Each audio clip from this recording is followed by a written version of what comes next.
Fellow Ghanaians, good evening. Back in 2020, at the outbreak of the coronavirus pandemic, I started a regular conversation with you that came to be popularly known as fellow Ghanaians. It was a time of great fear of the unknown, and the entire world felt at risk.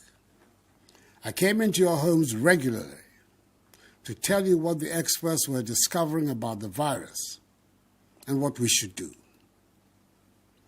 Now that we have seen the worst of the COVID-19, I can tell you that there were moments during those times when I was distraught. There were moments when I was in despair about the apparent inadequacy of our health facilities. And there were moments when I wondered if the dire predictions made about dead bodies on our streets would truly happen. But I knew that I owed it to all of us that as your president, I had to hold my nerve, show leadership, and take us out of the crisis. With your help and support and the great mercies of the Almighty, we can say that we emerged from the ravages of the pandemic with one of the lowest mortality rates globally. In fact, Ghana's handling of the pandemic won universal acclaim. We could all see in real time the devastation that was being wreaked on economies during the pandemic. But I doubt that anyone imagined the extent of the damage. Our economy here in Ghana, like many, many others around the globe, was thrown into turmoil. When I said, at the height of the COVID pandemic, that we knew what to do to bring the economy back to life, but not how to bring people back to life, it was not said in jest. We had done it before, and we were on course to doing it again. Ghana's economy grew by a remarkable 5.4% in 2021, signifying a strong recovery from the 0.5% growth recorded the previous year in 2020 due to the COVID-19 pandemic. In fact, in the last quarter of 2021, our economy grew at 7%, only for the Russian invasion of Ukraine in the first quarter of this year to aggravate the effects of COVID-19 and plunge the global economy to even greater turmoil from which it has not yet recovered. The whole world has been taken aback by the speed with which inflation has eaten away people's incomes. Economies, big and small, have experienced over this year alone the highest rise in cost of living over a generation, the highest rise in government borrowing in over 50 years, the highest rise in inflation for 40 years, the steepest depreciation in their currencies to the US dollar over the last 30 years, the fastest peak in interest rates for over 20 years, and the greatest threat of unemployment in peacetime, with over 100 million people being pushed into extreme poverty. Between the end of 2019 and now, inflation in Ghana has increased by 5-fold, in Togo by 16-fold, by 11-fold in Senegal, and by 7-fold in Côte d'Ivoire. In truth, however, the fact that there are petrol queues in France does not make it more tolerable that the trotro price from Kassoa to Circle has doubled in the past 1 year. Nor does it make it any more tolerable that the price of cooking oil goes up every other week. It is important to state mentioning the increases in prices worldwide is not meant to belittle the scope of suffering here, but simply to help us put things into some perspective and hopefully learn some useful lessons about how other people are coping. Fellow Ghanaians, this is why I'm back in your homes this evening, to ask for your support as we work together to get our economy back into good shape. In April, after the cabinet retreat of the first quarter, in recognizing the deteriorating macroeconomy, my government announced a 30% cut in budgeted discretionary expenditures and a 30% cut in salaries of the President, Vice President, ministers, deputy ministers, MMDCs, and political office holders, amongst other measures. And since July, when the government took the difficult decision to go to the IMF to seek support, I've been speaking publicly at different fora on the subject of the economic difficulties we face, especially during my recent tours, so far, of 9 regions, and interacting directly with you, the Ghanaian people. It is also true that many of you have felt the need for me to come back to the fellow Ghanaians format that brings us all together. For us in Ghana, our reality is that our economy is in great difficulty.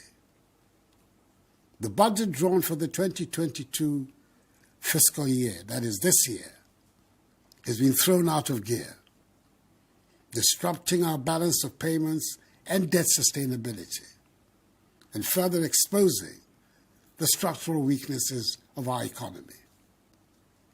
We are in a crisis. I do not exaggerate when I say so.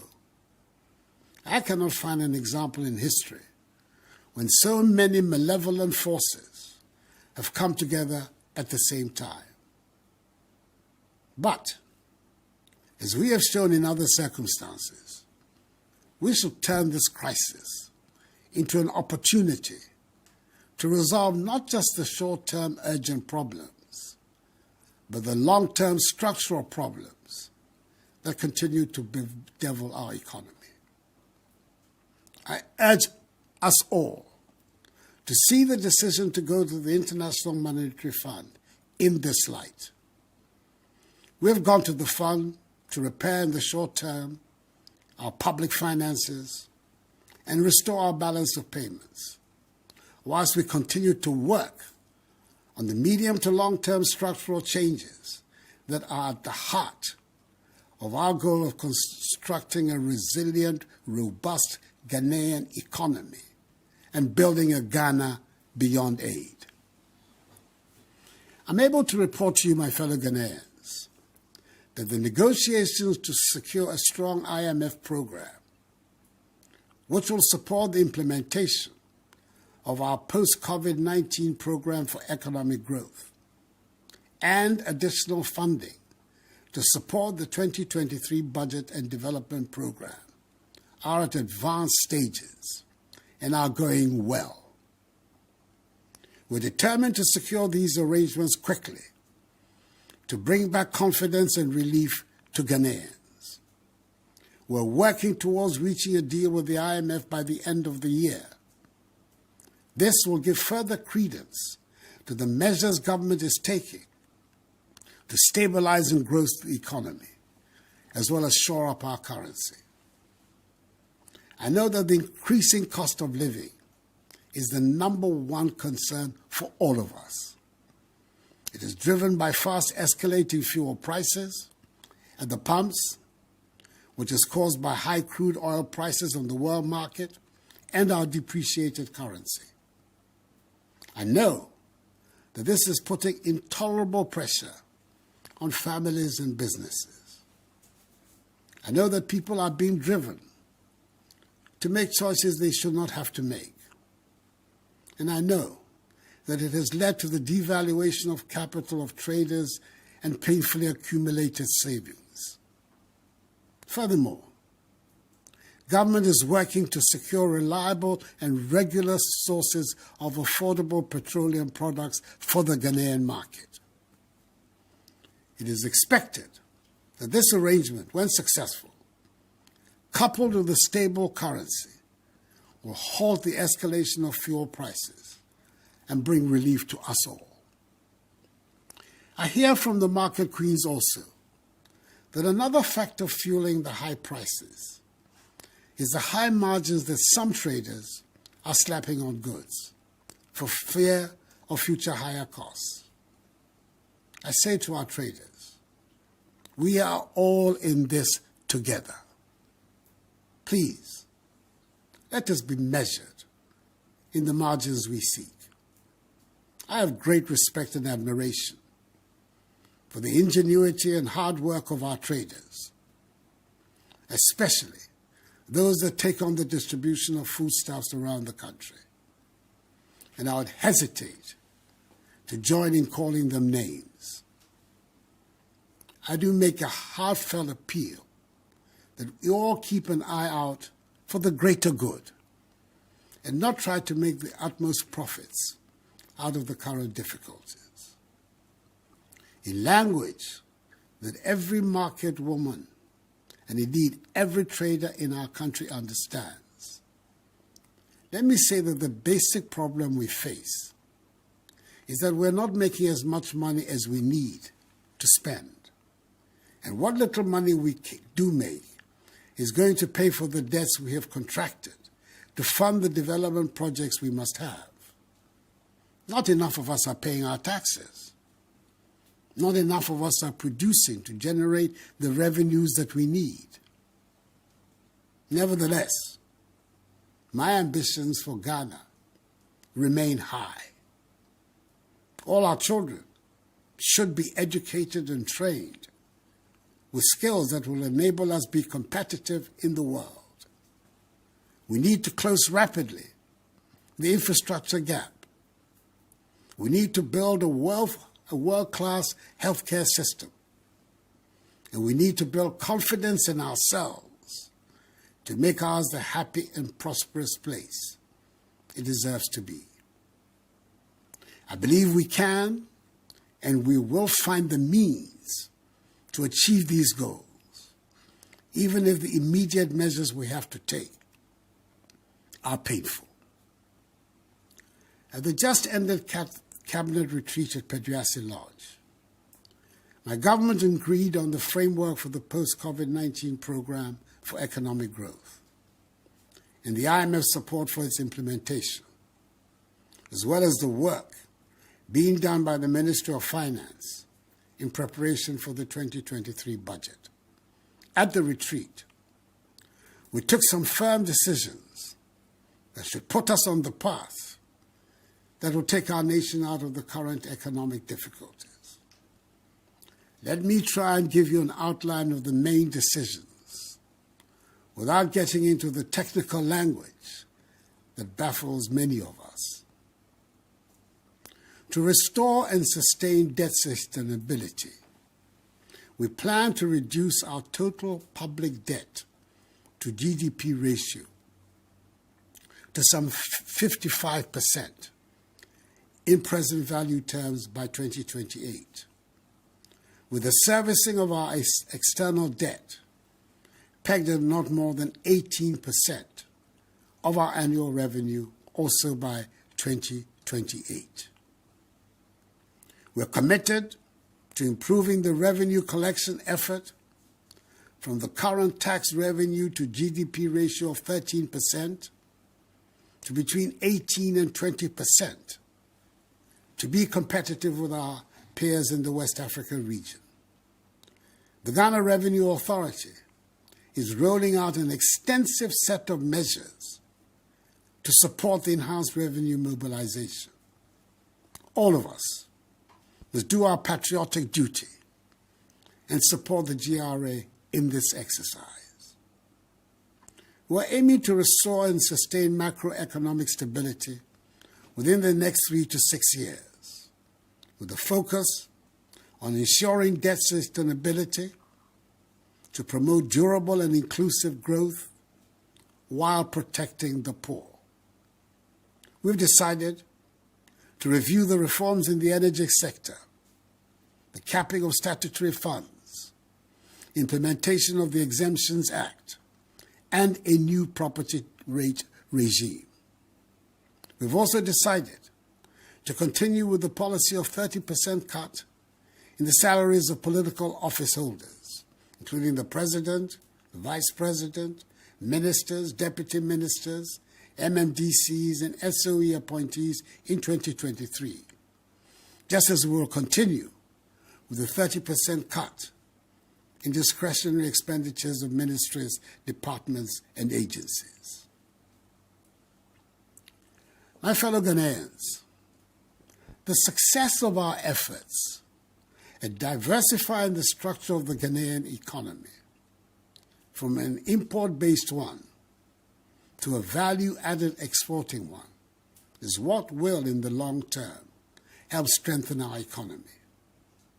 We're making some progress with the 1D1F, but our current situation requires that we take some more stringent measures to discourage the importation of goods that we can and do produce here. To this end, we will review the standards required for imports into the country. We will prioritize the imports, as well as review the management of our foreign exchange reserves in relation to imports of products such as rice, poultry, vegetable oil, toothpicks, pasta, fruit juice, bottled water, and ceramic tiles, and others, which with intensified government support and that of the banking sector, can be manufactured and produced in sufficient quantities in Ghana. Government will in May 2023, that is 6 months from now, review the situation. We must, as a matter of urgent national security, reduce our dependence on imported goods and enhance our self-reliance, as demanded by our overarching goal of creating a Ghana beyond aid. Much as we believe in free trade, we must work to ensure that the majority of goods in our shops and marketplaces are those we produce and grow here in Ghana. That is why we have to support our farmers and domestic industries, including those created under the 1D1F initiative, to help reduce our dependence on imports and allow us the opportunity to export more and more of our products and guarantee a stable currency that will present a high level of predictability for citizens and the business community. Exports, not imports, must be our mantra. Accra, after all, hosts the headquarters of the Secretariat of the African Continental Free Trade Area. Fellow Ghanaians, as the French would say, l'argent n'aime pas le bruit. To wit, money does not like noise. Sika mpe dede. Where there's chaos, where there's noise, where there's unrest, you will not find money. If you talk down your money, it will go down. If you allow an unidentifiable person to talk down your money, it will go down. The recent turbulence on the financial markets was caused by low inflows of foreign exchange and was made worse in the last 2 to 3 weeks, in particular, by the activities of speculators and the black market. An anonymous 2-minute audio message on a WhatsApp platform predicting a so-called haircut on government bonds sent all of us into banks and forex bureaus to dump our CDs, and before we knew it, the CD had depreciated even further. All of us, can play a part in helping to strengthen the cedi by having confidence in the currency and avoiding speculation. Let us keep our cedi as the good store of value it is. To those who make it a habit of publishing falsehoods which result in panic in the system, I say to them that the relevant state agencies will act against such persons. Indeed, some steps have been taken to restore order in the foreign exchange markets, and we're already beginning to see some calm returning. We will not relent until order is completely restored. The following actions have been taken thus far. 1. Enhanced supervisory action by the Bank of Ghana in the Forex Bureau markets and the black market to flush out illegal operators, as well as ensuring that those permitted to operate legally abide by the market rules. Already, some Forex bureaus have had their licenses revoked, and this exercise will continue until complete order is restored in the sector. 2. Fresh inflows of dollars are providing liquidity to the foreign exchange market and addressing the pipeline demand. 3. The Bank of Ghana has given its full commitment to the commercial banks to provide liquidity to ensure the wheels of the economy continue to run in a stabilized manner till the IMF program kicks in and the financing assurances expected from other partners also come in. 4. Government is working with the Bank of Ghana and the oil producing and mining companies to introduce a new legal and regulatory framework to ensure that all foreign exchange and from operations in Ghana are initially paid to banks domiciled in Ghana to help boost the domestic foreign exchange market. And 5, the Bank of Ghana will continue and enhance its gold purchase program. I'm confident that these immediate measures, designed to change the structure of our balance of payment flows, sanitize the foreign exchange market to ensure that the banks and Forex Bureau operate along international best practices, together with strengthened supervision, will go a long way to sanitize our foreign exchange market and make it more resilient against external vulnerabilities going forward. Over the course of this week, I've had several fruitful engagements with the Trades Union Congress and Organized Labor, the Ghana Employers Association, the Association of Ghana Industries, the Ghana Association of Banks, the Private Enterprise Federation, the Association of Forex Bureau Operators, the Association of Market Queens and Women, all of whom represent important stakeholders of the Ghanaian economy. They expressed their concerns and proposed solutions on how best to solve our problems. I've been encouraged by the enthusiasm of these interest groups to help government to address these challenges, and I intend to continue these engagements with other groups. I also want to assure all Ghanaians that no individual or institutional investor, including pension funds, in government treasury bills or instruments, will lose their money as a result of our ongoing IMF negotiations. There will be no haircuts. So I urge all of you to ignore the false rumors. Just as in the banking sector cleanup, government ensured that the 4.6 million depositors affected by the exercise did not lose their deposits. And minim sɛ asnat asetena mu ayɛ den. Nanso mo bi ampa aba. Mo nkɔ so nya gyidie wɔ aba no mu. Ehyehyɛ a Itumi ma free SHS, any one district, one factory, ebemuno. Isheshea, a boama, itumi pam corona, yari ni free or manimu. Sanso na mabai, etutu nyema ye, samre, ema ahoto, aba omaimu. Na minim se, jidie no, womimu no, echrese, kono, unyankopon, neko. Ayeme, lake ni biyewa, si nyeka shegbeye, nye ya no, ni nye na himo, ke yeli ake, bejiano to, ni hani free SHS bamiye. Bejiano to, ni hani this one district, one factory bamiye. Bejiano to, ni hani wanye washwe corona hela keshi wa maane miye. Na kano ni miyam lalo, bato bejiano to, koni hijole abami. Ejake miye himo, ke yeli ake, ta nyumotani.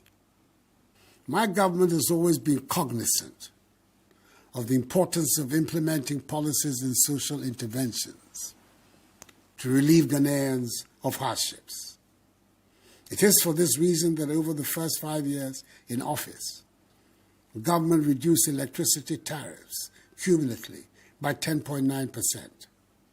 We provided free water and electricity, as well as reduced tariffs for the entire population during the whole year of the COVID-19 pandemic. We increased the share of the District Assembly's Common Fund to persons with disabilities by 50%. We exempted Kayaye from market tolls. We expanded the LEAP by 150,000 beneficiaries.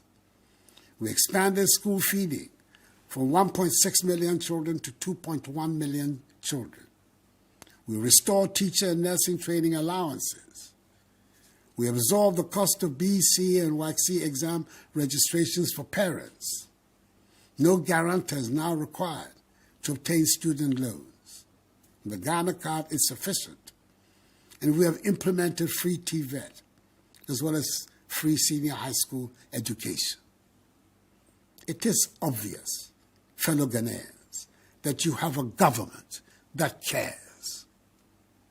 We are determined to restore stability to the economy and provide relief. Well, all of us are in this together and asking for your support to rescue Ghana from the throes of this economic crisis. I have total confidence on our ability to work our way out of our current difficulties. We are not afraid of hard work. We will triumph, as we have triumphed many times before. Let us unite and rally around our republic, its institutions and its democratic values, and insist that under God we will emerge victorious from our current difficulties. For this too shall pass, as the battle is the Lord's. I'll be coming regularly to keep you updated about the measures your government is making to move our country forward and tackle our economic challenges. God bless us all and our homeland Ghana, and make her great and strong. I thank you for your attention, and have a good evening.